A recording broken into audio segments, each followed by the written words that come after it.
Hey guys, welcome back. BDCKIller here, and today we're going to be cashing out and redeeming probably not all of 1,000 last lap tickets, but you'll know based off of the video title. We're going to be doing it until we're either super bored or beyond a shadow of a doubt that you can't get Mother Box in the last lap tickets redeeming thing. The last lap tickets spin. Okay. So we're just showing you that no augmentation cards, no gear cards, totally clean account, and we're just gonna, yeah. Yeah, okay, so... Well, part of the reason, we should talk about why we're doing this, right? One of the things was that, and I'm gonna do this as fast as I can, so I'm not even gonna bother trying to avoid the ha-ha-ha. But a couple of reliable people have said that they were able to get the Mother Box gear card from Survivor, and as far as we know, we've only ever seen it in the Worst Heroes Ever pack, the one that's more than $100, right? Yeah, so we're going to be testing that out today.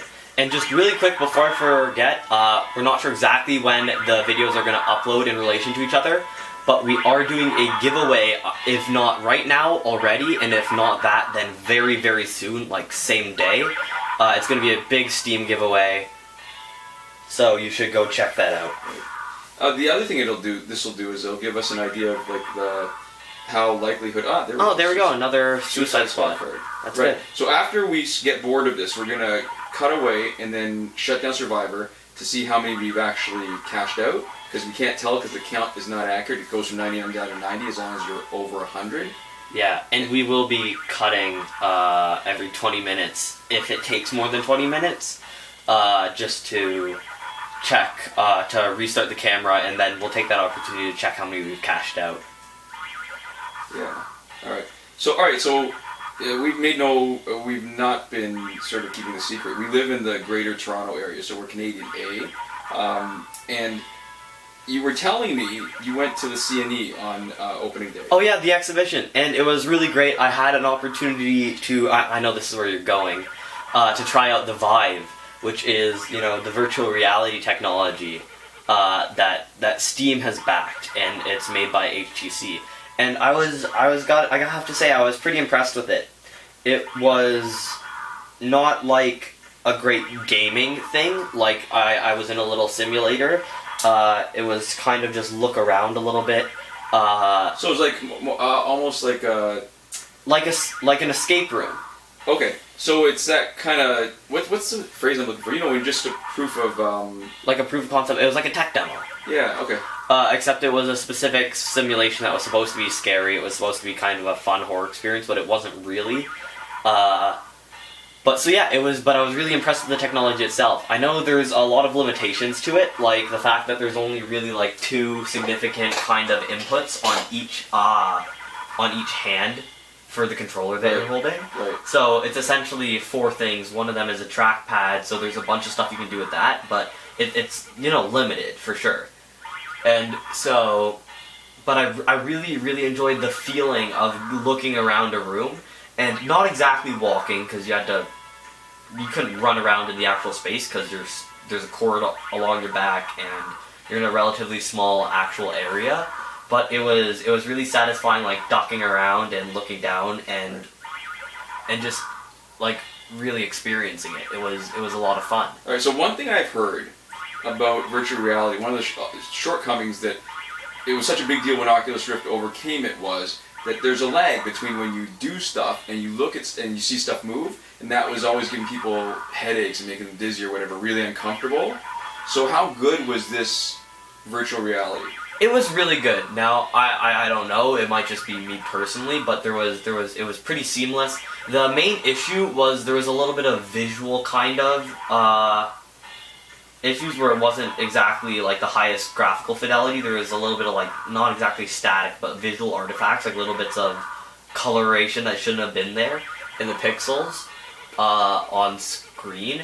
But other than that, it was really nice. So it's pretty smooth. Like that, to me, that matters more, because it's like when you're playing a video game, right? Yeah. Like I don't care if a game is like really high resolution. I'm happy to play something that's a little bit lower. But for the Vive, for virtual reality, I think there is it needs to be a little bit more immersive.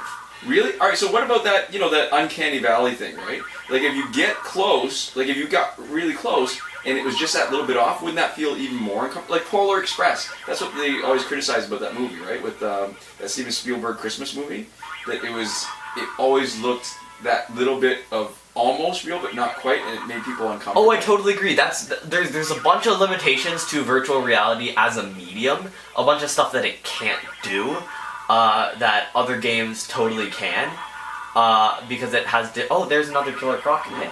I think we missed a couple while we were just busy talking. Yeah, but there's a bunch of limitations, and there's an Enchantress, so it's not that rare, I guess. We have opened a lot of tickets though. Yeah. But one of the things is I think the games are gonna get good at working around those limits. Yeah. Like they didn't show any high resolution faces. There's a lot of ways that you can play games where you're talking to people or where you have, kind of all sorts of technology on faces, right? You can have things look totally cartoony in virtual reality if it's just a really nice, clean, crisp, cartoony kind of form. And it probably is easier to do that, right? Like, because I think a lot of the high def stuff that was really good initially was cartoons. Yeah, like Team Fortress 2. Right. Its art style has let it remain kind of still looking really nice. It's aged very well. But so as far as VR goes, you can't really walk around because you're working with a very small space. So you have to kind of aim at the ground with one of your hands and then click a button to teleport there, which gets rid of one of the buttons that you already have on your Vive. The ways around that is like driving a car and actually driving like a car, doing the steering wheel or something. Oh, right. So because the movement, you can't really reproduce it without and having gas and brakes, because then instead of walking around, what you're doing is putting your hand on the steering wheel, which would feel like a real experience, right? More than looking at the ground and pressing a button to teleport. And that's an interface that a lot of people are used to. Like, they're comfortable, so it wouldn't be nearly as jarring as, say, having like a multi-directional treadmill or something. Yeah, so that's one of the ways around it. One of the ways is having you remain relatively stationary, which I've seen some things do. And then there's just letting you teleport around a bit and making the experience not necessarily playing stuff, but exploring stuff. What the Vive really did, and what I really loved about it, was the way that it let you totally explore your environment. Like, they really had you move around to it. You needed to move your remote that you're holding, your controller, right up to whatever you're trying to interact with. You couldn't just hover it near it and have it work the same way. Yeah. Like, if you want to pick something up off the ground, you actually had to crouch down, put your hand very close to the ground, and there would be a little kind of silhouette of where the controller was, so that you could see when it was close to the ground. And then when you were just short of hitting the ground, click the button to pick something up if it was on the ground, and that was how it worked. So there was crouching, you were moving around, and you were actually, it felt like you were interacting with stuff, and that was the coolest thing to me. So this Vive they were demonstrating, is that actually available now? It is totally available now, yeah. You can buy it via, I think, Amazon. For sure, you can buy it in places like the US directly through Steam. Alright, how much is it? It's $1,150 or something in Canada, and it's something like $900 or $1,000, something like that in America. Okay, I know that's like a hideous amount of money. Yeah. But it actually seems not unreasonable out of line. Like, how much was Oculus Rift when that was crowdfunded? It was supposed to be like, I don't actually remember. Wasn't it like close to $2,000? I don't think so. I think it was close to $1,000. Okay.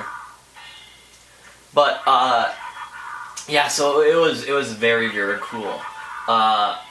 There was the time, like, you pick something up and you're actually rotating your hand around and looking at it like you've picked something up, almost like the controller is what you've picked up. Right. And you're rotating around at every angle so you can see the different facets of it. So it's just a controller. There's no, like, because, alright, so the ways I've read about virtual reality, the way it's been depicted in science fiction, usually there's like haptics and stuff. Oh yeah, the gloves and stuff, and then it's like all based off of your...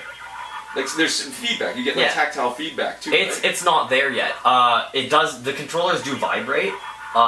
It's based off of the same basic technology as a Steam controller. Okay. For the HTC Vive.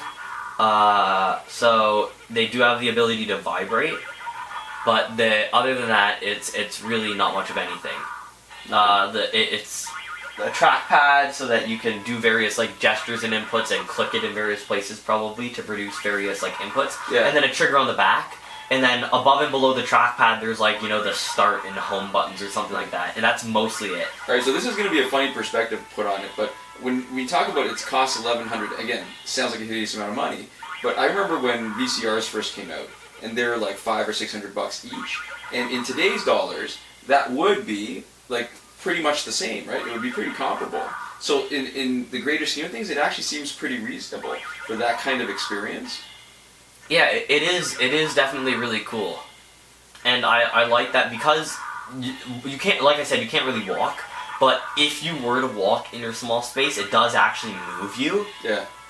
In whatever direction you walk. So what it lets you do is do things like tilt your head around corners and stuff, which is really, really interesting. How much time we got? We've got like 9 minutes coming up. Oh, okay, so that's not too bad. It feels like I've been tapping on this for a long, long time. Yeah. Like, not because we're talking, but just my fingers getting a little bit tired. Okay, so that is kind of cool. So who was sort of bankrolling this? Like, who was demonstrating this? It was this virtual reality experience called Slasher, and I don't know why they were doing it. I'm pretty sure it was just for Slasher. Oh, the game? Yeah, it was like a little like experience. Basically, you were in a room, in like a kind of normal living room. If you opened a door that was kind of half cracked open, the second you open it, you teleported up into this like dark room with one single light hanging in it. It was an attic, and you turned off the light. Glowing letters appeared that said you have 2 minutes left to live. And you have to look around the room for glowing like numbers in a combination and put it in. So they let you play long enough to finish? They did, because it was only 2 minutes and I didn't find the combination, so the Slasher killed me. Okay. Alright, so yeah, total escape. Alright, you know what strikes me? What do you think the original escape room game was? I don't know. You know what? Prison? I don't mean in real life, but wouldn't Zork be like the sort of original, like, there were a couple of games like that where they were all text-based, and that you'd have to figure out what to do and where to go. There's not the same amount of urgency to those. To me, I think those were more of like exploration games, because there's a lot of places to go. Oh, but alright, how about Hitchhiker's Guide to the Galaxy? So there was, if you didn't do it in time, the world would get destroyed. Yeah. And you would be destroyed with it, right? You're supposed to get off the world. Man, that sounds cool. I wish I could have seen that. I mean, the CNE's gotten, I don't know, it feels like it's lost a lot of relevance over the years, but every once in a while it does something to surprise you, where there's something really cool going on. Well, it was actually the Innovator's Garage, sponsored by, I think, HP. And so it was Is that new? Yeah, they were trying to revitalize, kind of recapture what it used to be. Oh, so like a fair where they're actually really... Yeah, this was the first year where it was actually like a kind of World Fair style thing where they wanted to do it. And it was still kind of corporate, and it was still really crappy. One of the things that, for some things, one of the things that they had was a cashless drink dispenser. So it was a vending machine that only accepted credit card. Yeah. To save on storage space, so you didn't have to have change or anything. Right, but isn't even that old? Shouldn't you be able to use a smartphone to pay for it instead of a credit card? I don't know. And so the thing is, that was a sales pitch. They were trying to convince people to rent them or buy them to put them up. But alright, so how much space are you really saving? Because when you see people open up one of those things, there's a tub there. Could you save like a slot for like a couple pieces of, like a couple candy bars or something? Is that all you? Because really, it's not like you could, by not having to clean up money, you still have to go back and stock those. Well, it was very small. I think it was almost entirely the mechanism was like almost all the space taken up by it was the mechanism to dispense the drinks.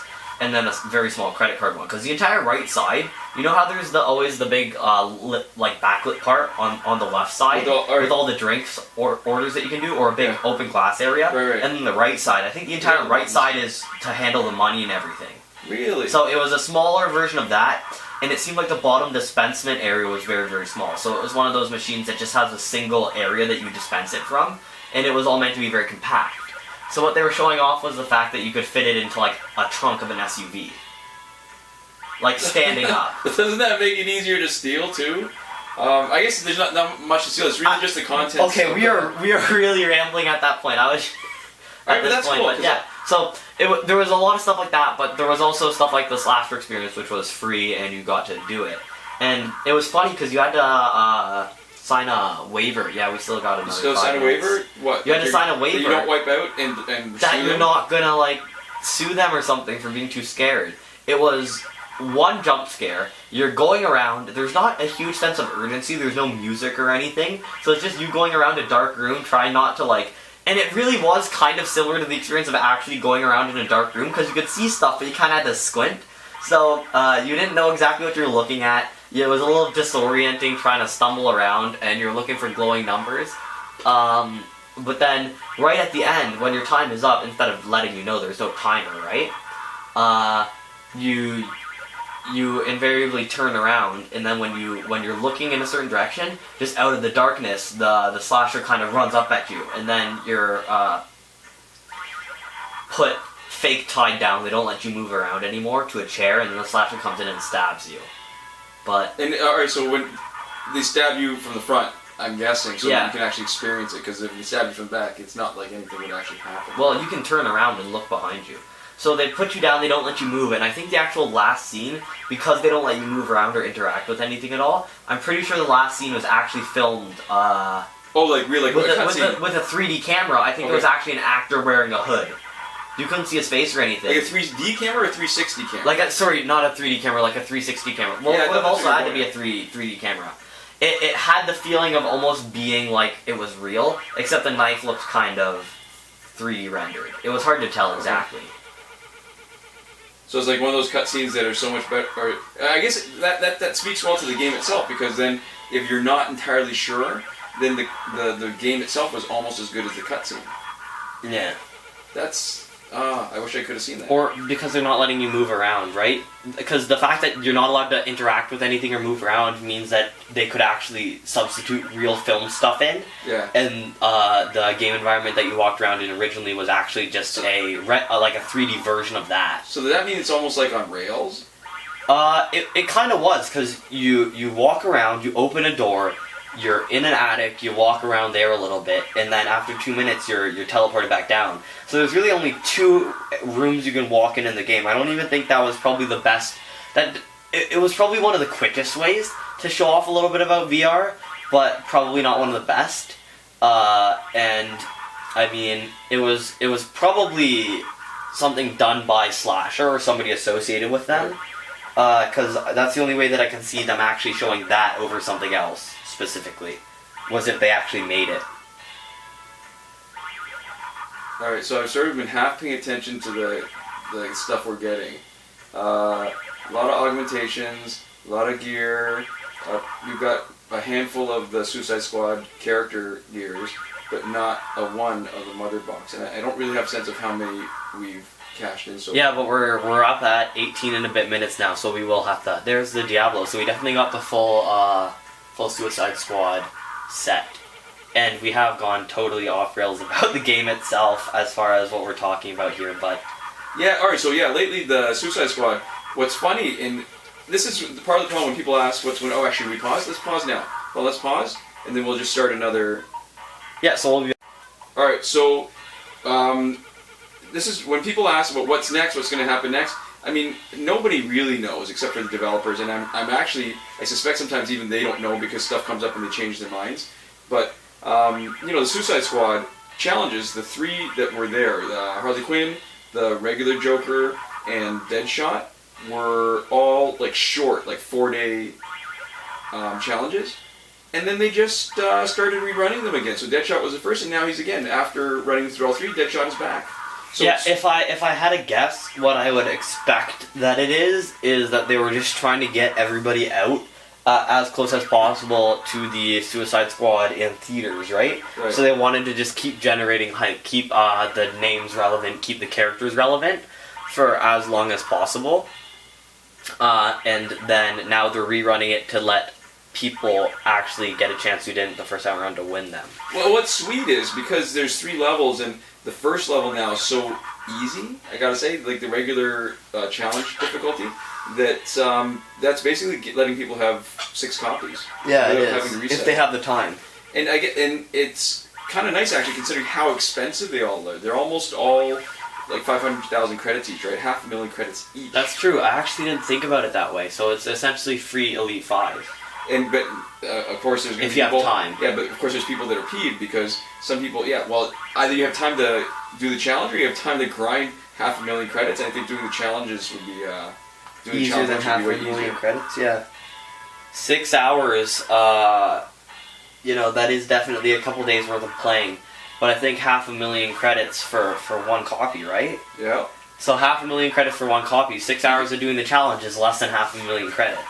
It wouldn't even take it. Yeah, it wouldn't even. You mean 6 hours of bonus battle 6? No, if it takes 1 hour for each time you can. Oh, that's true. Oh, you're talking about. Like, yeah, for each ladder. Even though it is a little shorter than that, getting all 6 copies of that 6 hours, it would take you way more than 6 hours to get 500,000. The amount that you play in a day when you play a fair amount is usually only enough to get you maybe like 100,000, right? Yeah. So, you know, 6 hours is pretty easy to do in 6 days. It's not going to be really possible to get much more than like 600,000 in 6 days. Right. And that's if you're playing more than an hour a day for sure. Yeah. All right, so now now that it's buried and like if people are scrubbing through to see the end to see what happens or read the description to see what numbers we got, this would be the time to talk about some interesting stuff. Yeah, because we have talked for long enough about the Vive that anybody who is not interested in the Vive has already skipped to the end of the video because they realize that this video has very little for them. And we're sorry to those people.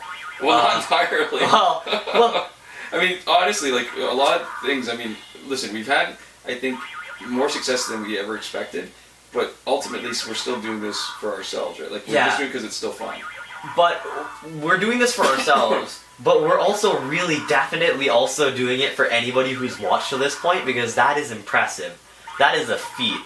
Unless you're really interested in the Vive, in which case, you know. Or unless you like the melodious sound of our voices. So if you have made it to this point, this would be great. I would actually be very interested to hear everybody comment that. So just say, you know, I got to the point where you started talking about... the meta point? Yeah, I got to the point where you started talking about us, the viewers, and I was very gratified to hear that you guys were speaking directly to the elite few who watched all the way to this point straight. And if you scrub to this point, shame on you. Go away now. Now, do you want to talk for the benefit of viewers who actually stuck with us? Should we talk a little bit about where we were for a couple weeks while we were away? Because there's one thing that I thought was really funny. Yeah, sure. Go ahead. Okay. I think I know where this story is going, but... Okay, so, yeah, we were in Italy and Greece, and what's funny, of all the stuff that there is, like, I mean, Italy's beautiful. Historically, there's just so many different things to see, just stuff that you've read about, that you've seen in movies, and it's great. Like, I've never been there before. There's a good chance I'll never go again. But you know what struck me the most? What my favorite part of it was? What? Okay. I'm ready. Santorini. Alright, so you remember Santorini? Alright, so for people who've never been there, Santorini is a place in Greece, and there's from the docks to get up to, I don't know what it is. And Here, a little more backstory than that. It's a Greek island. Those blue domes that may or may not be iconic for you with what you know about Greece. White that buildings, is where the blue domes. White buildings, blue domes. That's where you know. So that's where you know them from. That's totally Oya Santorini. All right. So there's steps. And it's on the top of a cliff. Okay. So the steps going from the bottom of the cliff up to the top of the cliff. There's like, I don't know, like what, 500 something, 600 steps. 500 something for sure. And they're cobblestone steps, and they're wide, like crazy wide. Like, so they're not, you know, like regular walking steps. They're like crazy long steps. They're maybe at least like 3 feet wide, like 3 feet long. Yes. So it's more like a little small plateau every step. So, you know, there's the obvious option. Well, maybe not obvious to everybody, but you know that you have an automated option. So they have a cable car that takes you up. It costs you €5. It's a long ride. It's not a long ride actually compared to walking, but it's a long wait. And so it was like a 2-hour wait when we were there. Well, that's what somebody was saying. I don't know that I necessarily believe him, but it probably feels like that because it was just crazy hot, right? We're talking summer. The other option is go up the steps. Now you can go up the steps on your own gas, or you can take donkeys up. Okay, so these donkeys, they're... Okay, so besides the fact that they're pretty big, there's donkeys going up and donkeys going down, so it's pretty crowded there when people are trying to make their way down. But, alright, donkeys, what are they doing? They're pooping everywhere. Everywhere. And if I hadn't seen a guy actually trying to clean it up, I would have thought that they hadn't been doing it because, all right, with cobblestones, even with somebody cleaning up, there's like all these grooves where the poop goes. And some of it was a little dried out, some of it was a little bit fresher, and it must have rained a little bit or something because there's a lot of moist stuff. And the heat, oh my god! It was like, I don't have a... Awful, it was debilitating. And I felt so sorry for those poor donkeys. I mean, it was hard enough as a person going up and down, but imagine being a donkey, being tied to the next one, being led down, really having no control, and being, I don't know, having to carry some lazy bum who can't make it up the steps. Or down the steps. Or down the steps.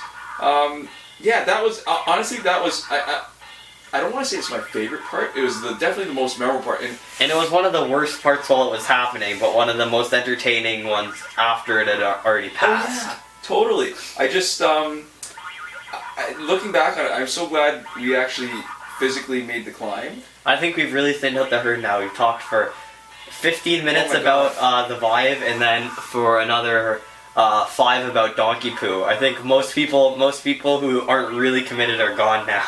Yeah, again, it was just, I mean, it was, out of all the things that we saw, to me that was sort of the one that sticks out the most in my mind. The view was beautiful from the top of the cliff. Lots of nice touristy stuff at the top.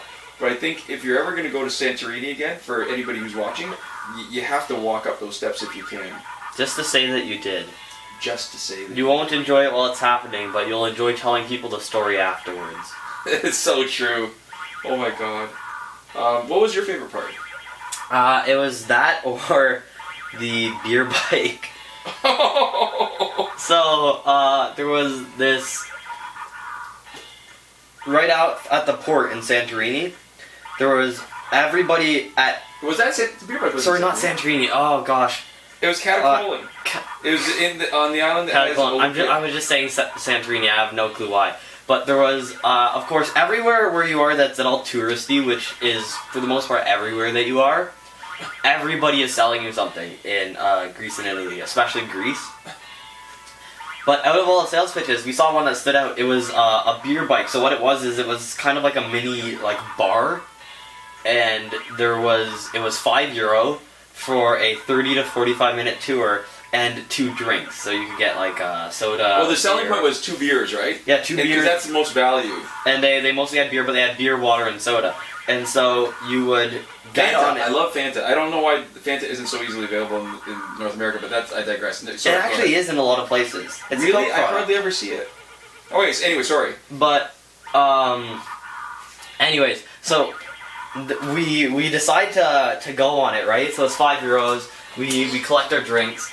And then, what it is every seat on the beer bike on either side has pedals on it. So there's maybe like 8-10 seats, and then a steering wheel. So, we get on the beer bike, and we start the tour. And what it turns out to be, they say it's 30 to 45 minutes, we're going to the beach, right? What they do is they drive us across, for maybe like 5 minutes.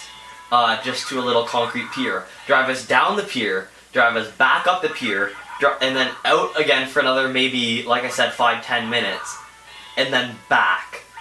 So the entire trip consists of maybe what would take a 10-minute walk, and they stretch it out to like 45 minutes at an like leisurely pace. It's probably only slightly faster than walking, if it even is faster than walking. And so, basically the moral of the story is we paid for 2 drinks, and we got that as a bonus.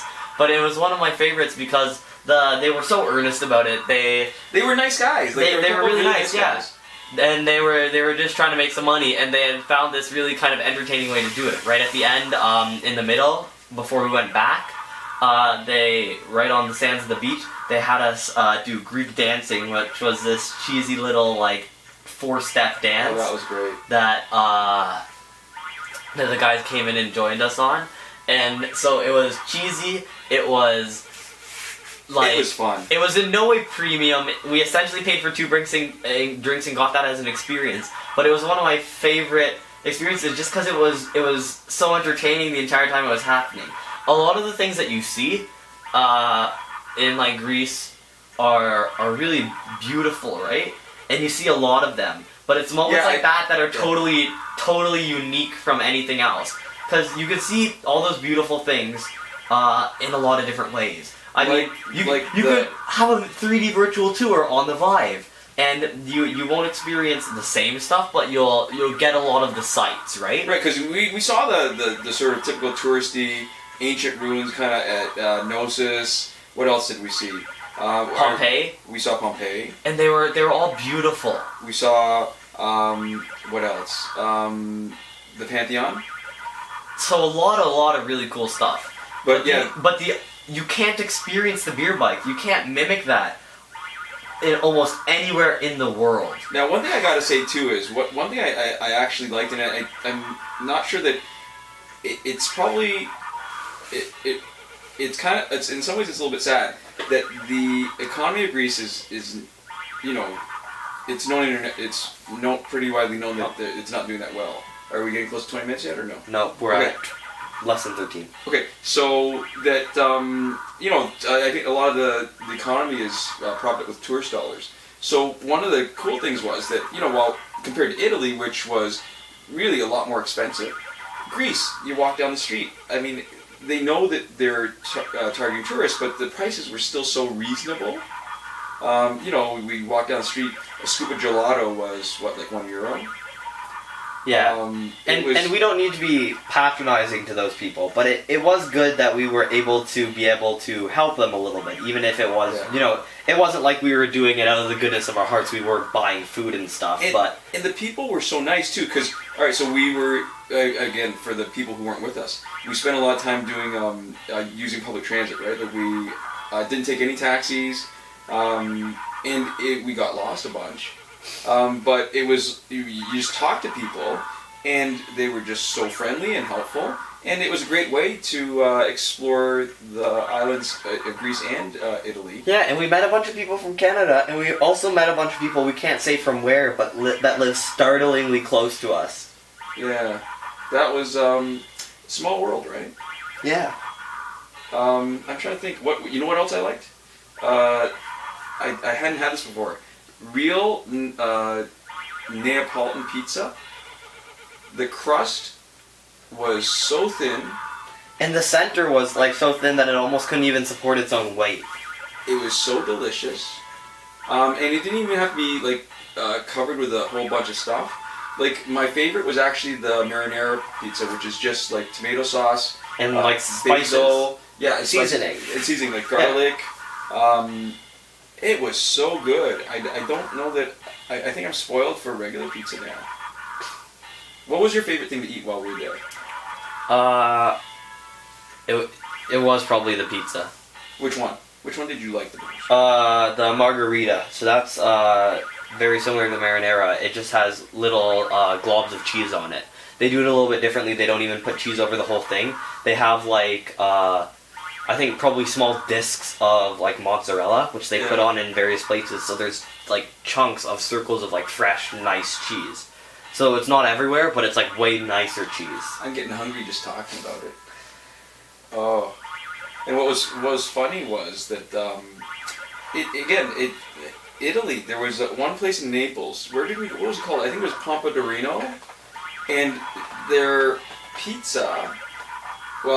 The marinara was like €4, and the margarita was like €4.50. And I guess with the exchange rate, that's like what, 1.5 times the Canadian dollar. Yeah. So that's like $6 or $6 and less than $7. And the drinks were close to that, anyways. The drinks were like €3. Yeah, the drinks were more expensive than that. The drinks were like €3, and the bottle of water was like €2 for like a big like 1.7 liter bottle of water. All right, that was the other interesting thing to me, right? Like in North America, we're used to being able to get water on tap, but it seems like the standard, at least what we saw in the places we went, is that when you want water, it has to be bottled water.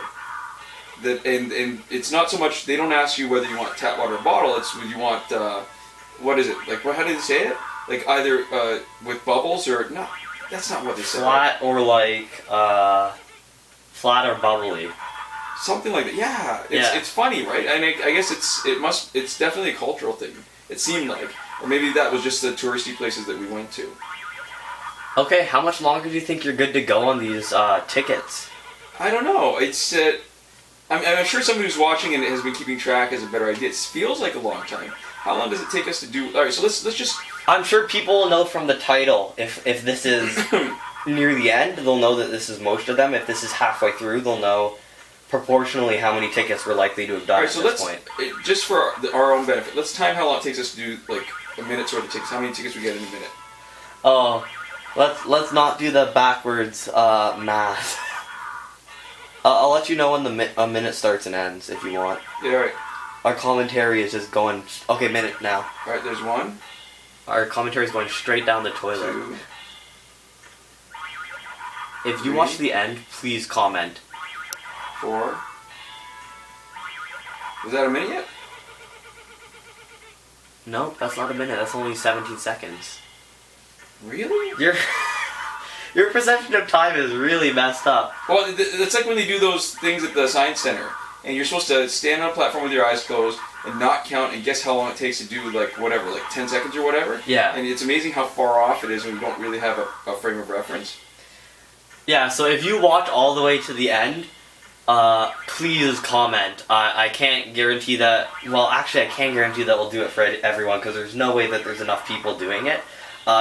We will like your comment or reply to it. Just congratulate you in some way because that really deserves some recognition. If you made it through our vacation story and then are talking about the vibe, if you watch this all the way through, good for you, really. Well, good for us.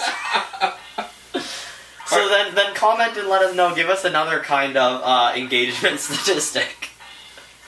Yeah, that is funny. I'm trying to think. There's so many great things. Oh, sorry. I totally blazed past it. This is 1 minute and 27 seconds now.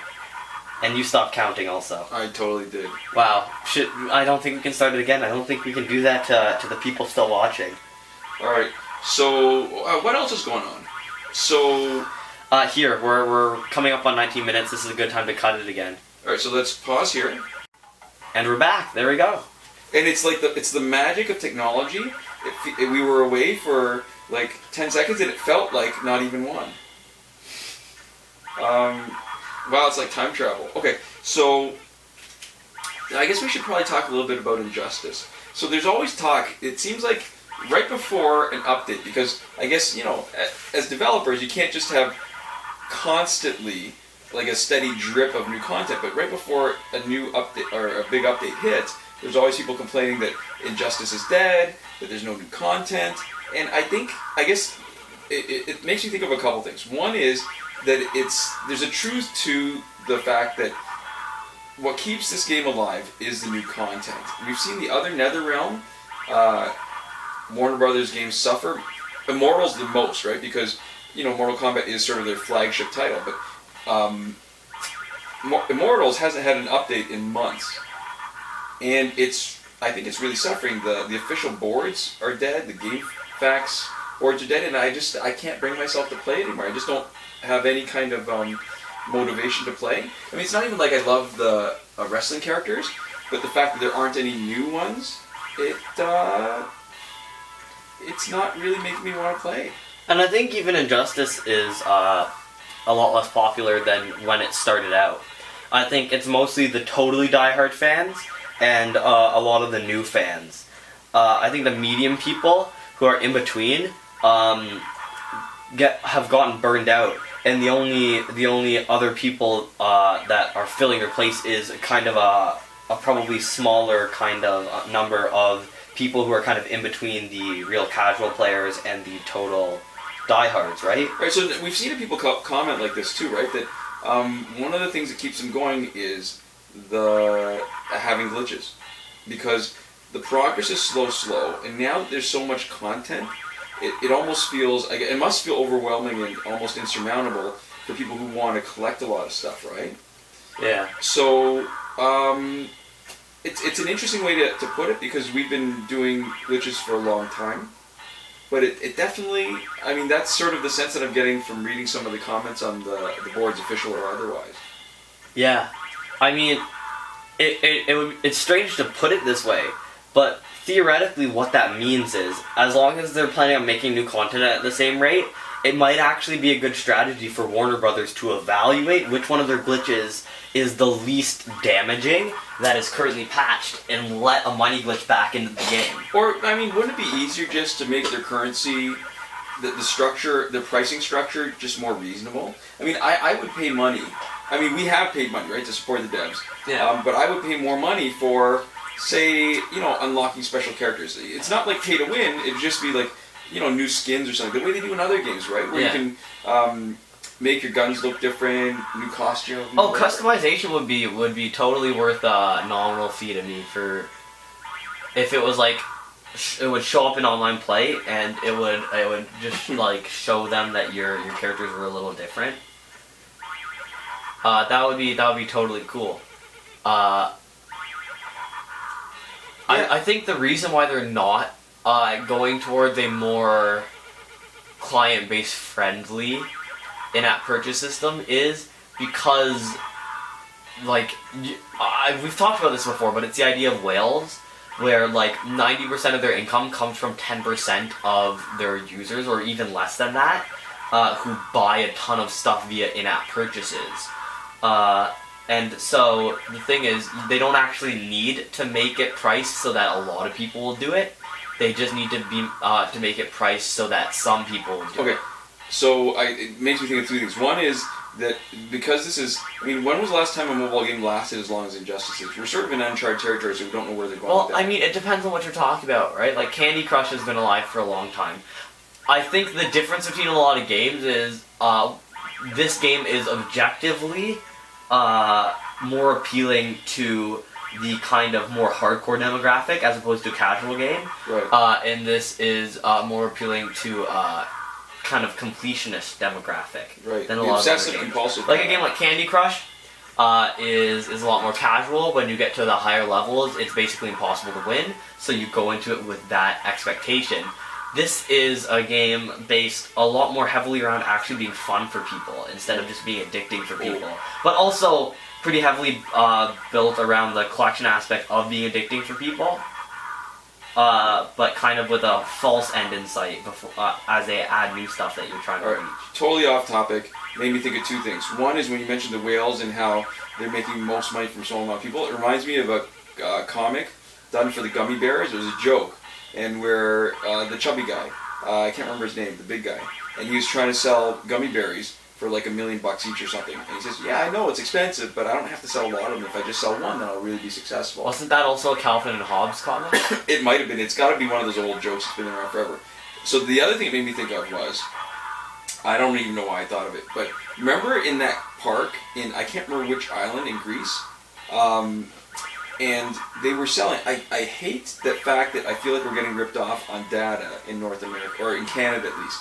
Oh yeah, it was 2 gigabytes of data for €6, so it was $9 for 2 gigabytes of data. Which is... All of Greece. Yeah, which is not, I mean, and I don't even know how long it was supposed to last for, what, like a month?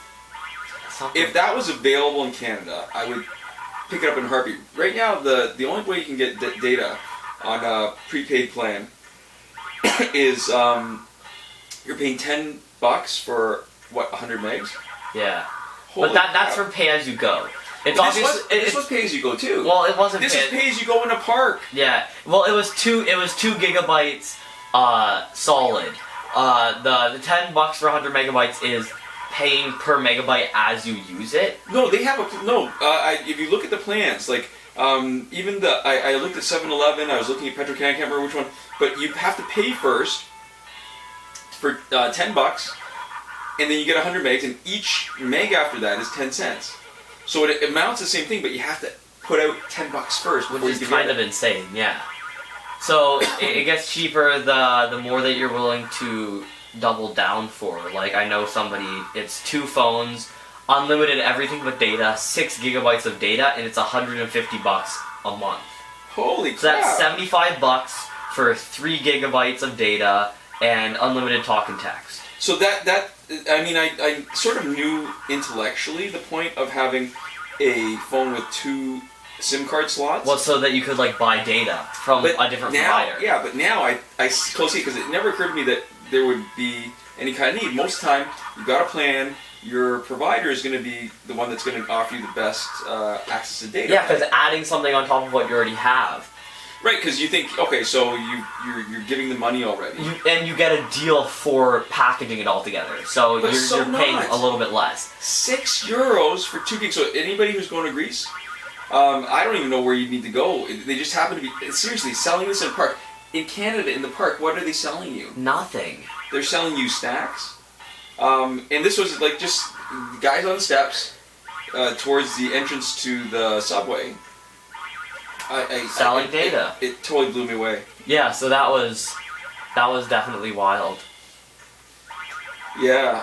But I think getting back to actual injustice. Sorry, guys. No, that's a. Well, I can't say it's okay on their behalf, but I think what the way that they're pricing things is actually done is the point where it becomes worthwhile to figure out how to not pay the money is somewhere probably under the threshold of what they're charging for like 1.5 million credits, like over $100. So paying somebody to hack your game, just straight up hacking your own game, there's like very few options other than paying the in-app purchase that seem reasonable probably to the average person, right? Right. Like hacking the game yourself is work and you have to be careful and everything, but it's worth it to a point if you can give yourself thousands of dollars of real world money worth of stuff and it still won't even scratch the surface of everything you need to collect. Right. That's insane. But it's skewed in so many ways. It's not just the price that you pay, but if you compare the money to how much time it would take you to play, most people would pick, I'd rather grind. I'd rather farm. And yeah, I mean, $1 million is gonna take more than credits or $1 million. 1.5 million credits is gonna take more than the time it takes to get that money at minimum wage. But you're not supposed to be thinking about this like a job. It's supposed to be a game and fun for you. Will it now though? Okay, so how much? What's the price on 1.5 million credits is like $100 something. And all right, so you think you can get like 100,000 an hour? Maybe. Now that with Bonus Battle 6 and now that before when it was 40 and Elite 5, now it's 50 and Elite 7. Maybe it's probably close, right? To minimum, but part of the point should be that it's like playing instead of just. It's supposed to be having fun. If the game is enjoyable to you, you're supposed to enjoy playing it. Right. So it shouldn't be. You shouldn't be thinking about it in terms of, is this less than minimum wage or more than minimum wage for me to bypass it? Yeah. No. So it shouldn't be worth that much money to anybody as long as it's a game and they're enjoying it. Yeah. Oh no, totally. So if you're thinking about it in those terms, then you're already doing it wrong. Yeah. Yeah. Oh, it's like that's the other. The vacation. The worst day of your vacation should be better than your best day at work, because if it's not, then you're doing your vacation wrong. You're doing it wrong. I totally agree with that. All right, so now I'm feeling like we're close to being done. How long? What do we got left on the? We've only been going 11 minutes on this third set. All right, so I think we've gone through like a few hundred tickets now, right? Yeah. So when there's a money glitch hands down is the easiest and probably best option for what you want to do in the game, and you would take that pretty much any day that you even knew it was an option, right? Right. Over paying in-app purchases. It's a little bit sad to me because I still love Injustice's game. It's sad to me that people aren't able to enjoy the game without a glitch, but I guess we're speaking from a point of privilege a little bit because we've been here basically going over all the glitches since the very beginning, right? And we're also on a hacked demo account that we were given so that we could do all these last laugh tickets. Okay, this is what's funny to me, that what I've been seeing on the boards, where there are more and more people, even like really, stand-up people, like mods on the official forum, or ex-moderators on the official forums, getting so frustrated with the game that they are they want considering people to cheating. hack theirs? Well, considering cheating, right? That it's people who have, up until now, at least publicly said that they've been playing legitimately, and it's sad to me that there are people that frustrated because usually something happens before people start. Like we've got a story, right? Like our story. Yeah, is when we couldn't get something legitimately and we wanted so bad, And we got just the challenge The character. support didn't respond. There was no way for us to get it except for glitch, and that was how we started glitching. We just wanted the new challenge character. We weren't even thinking in terms of getting him Elite 7. It was not about that at all, and that was when we had to start.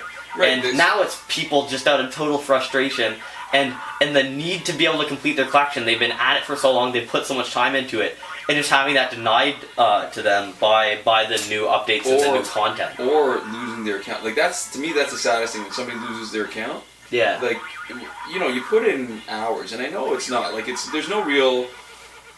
It's nothing concrete, but there's at least a sense of achievement when you put in the time. Oh yeah, that would be such an awful feeling if to just lose your account and not have any way of getting the stuff in it. Ooh, it's going down to 84. We're actually in the home stretch. We might actually hit 1,000. We're gonna do all 1,000 tickets. Oh wow, my God. This is gonna be like close to an hour though, and that's just cashing them out. That's not even using any of it, using any of the augmentations, doing any of the. I don't know if Holy crap. we won't probably end up doing this in post or anything because it would just be way too much work. But it would be kind of interesting to look through all the augmentations we have and see how much that's able to max elite or max augment. I mean, I guess anybody is welcome to go through it all and tabulate what we've got. Yeah, well, I don't know that we're gonna through it have the patience to at do the that. end. Because even when you're on the augmentations page, when you scroll through it, right, you can't actually follow it well enough. Like it's hard to keep track of how many there are of each because as you move along, the animation to me isn't smooth enough to keep track of all of that. Or maybe it is, but I just don't have the patience to. Okay, this is an insanely long video. You know what? This is about as long as it was to do one of our Challenge playthroughs, complete challenge playthroughs. Yeah, because those are about an hour each, right? Yeah. And we had to use a different camera in order to hit it because we couldn't pause it the same way. How close are we to the last 20 minutes? We still have another 5 minutes left on this. We may not make this. Well, So we won't be able to look through everything afterwards, probably. So unless something happens in the last few tickets, I think I don't know. We can't definitively say because definitively isn't like literal, which is to take on a new meaning yet. Because definitively means that we would know with any kind of certainty. But I think if in 1,000 tickets you can't get one mother box, You probably can't get it. yeah. Or you can. If you can, it's meant to be like almost an Easter egg level of rare.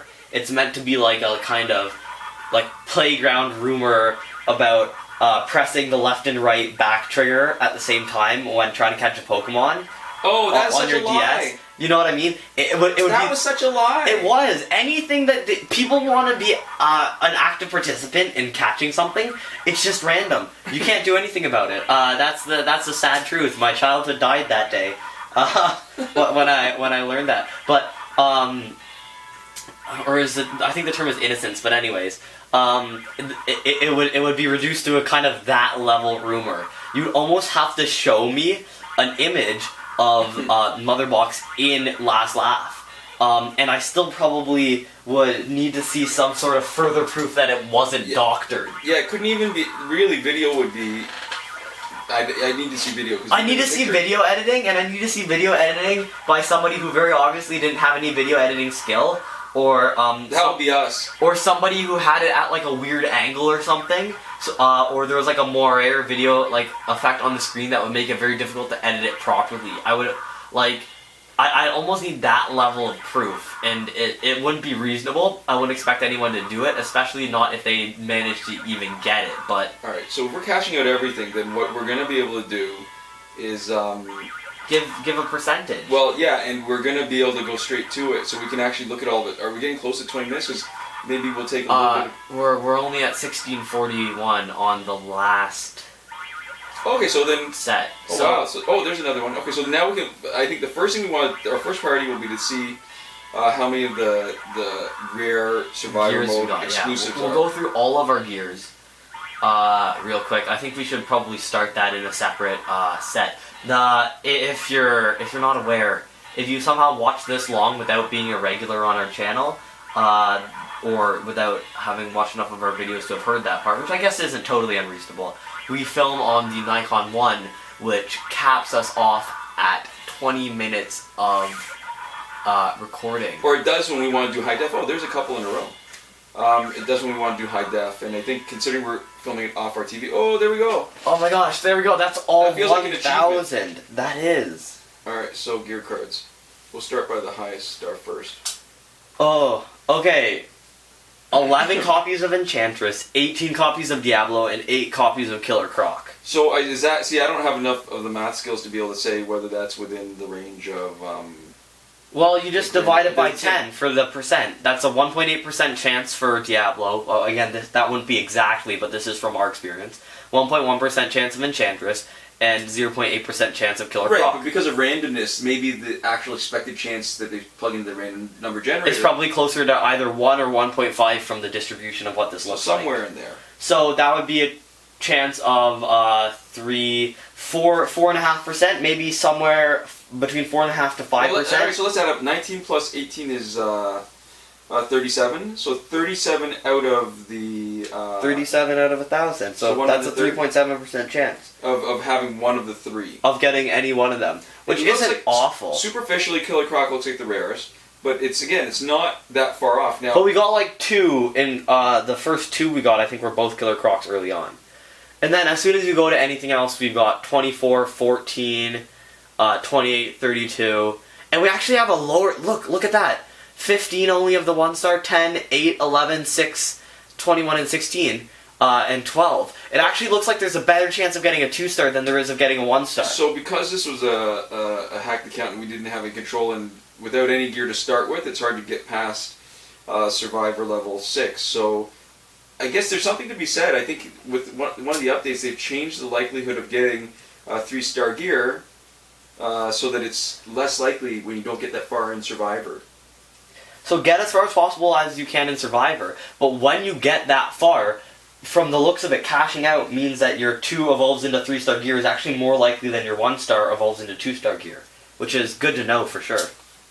Alright, so I think that's a large enough sample size to really give our guests some weight. So Mother Box doesn't look like it's there. Mother Box almost definitely isn't there. We are going to cut really quick just so we can scroll through the augmentations just to give you an idea. So yeah, we'll just show off the number of augmentations. We will not count them because that would be kind of insane. So all minor. Feel free to pause the video over and over again and do the math yourself. That'll be insanely impressive. We would super appreciate that. That'll be useful data if anyone was willing to do that. That's a lot of counting. That's a lot of minor augmentations, yeah, for sure. Oh. Holy crap.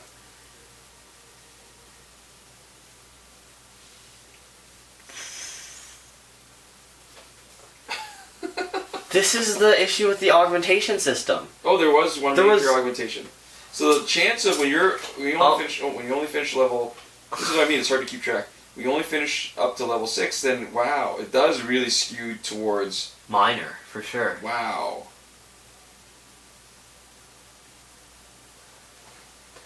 You know, maybe we should scroll a little faster and you can just extrapolate from the damage augmentations how many health there is likely to be. Oh, that is insane. That is... yeah, you definitely should go as far in Survivor as possible. This is living proof. Ooh, that's crit damage. Wow, there was one non-minor augmentation. Wow. So far in the whole thing.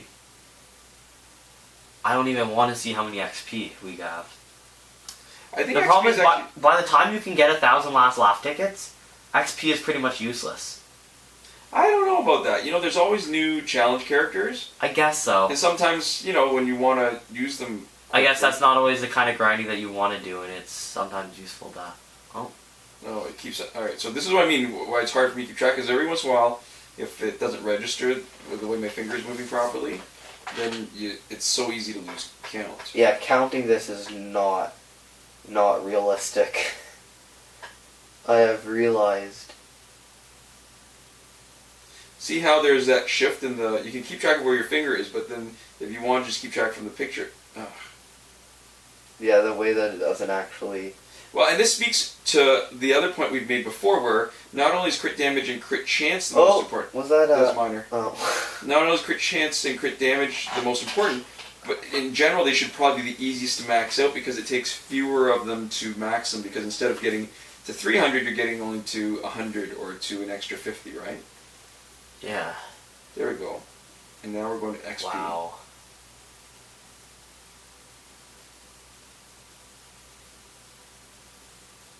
But I guess that's not... We probably should have counted all our gears to get an idea out of the percentage of gears, because even though it's 1 in 100, the chance among all the gears is probably a little bit higher.